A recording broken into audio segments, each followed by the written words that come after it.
So I spent a lot of hours in that church basement being prayed over in a way I had never been prayed over before, and hearing prayers that I didn't know. Well, they're big prayers. Those big ones, like, I talk to God all day, every day. So I spoke to him like he was my friend.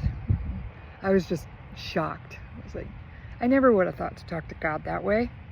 You know, you're like, thank you for this food.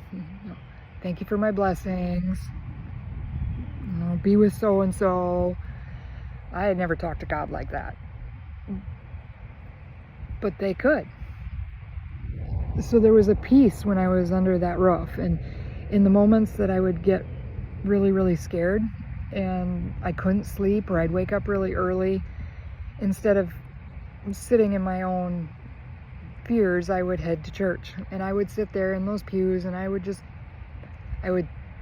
talk to God like I talked to my dad, but I was much more honest. So this kept on for months. I mean, all of November, December, January, February, I kept finding myself back in church. And I'm very grateful for that too, because I got to sit beside my dad. For anybody that did know my dad, that was big.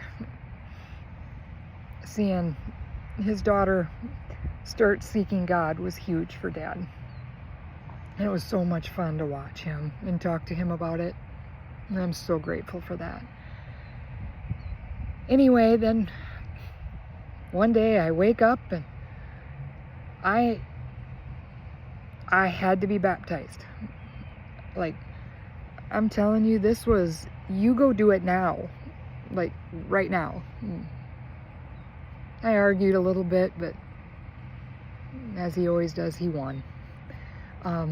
So I walked into the pastor's office and I says, I need to be baptized in water, submersion baptism. And luckily there was a consistory meeting and I could get there, and I requested my baptism, and it happened really quickly because I wasn't supposed to wait. It was, you're gonna do this now. Like, I didn't know why, but I had to do it now. And I did.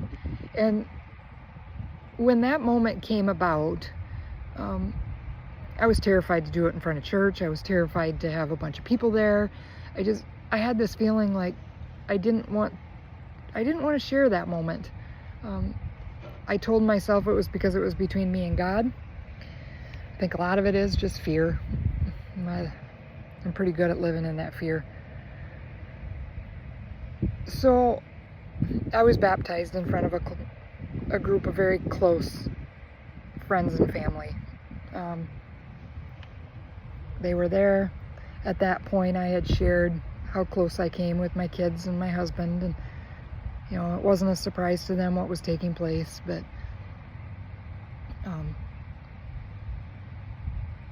it was pretty awesome.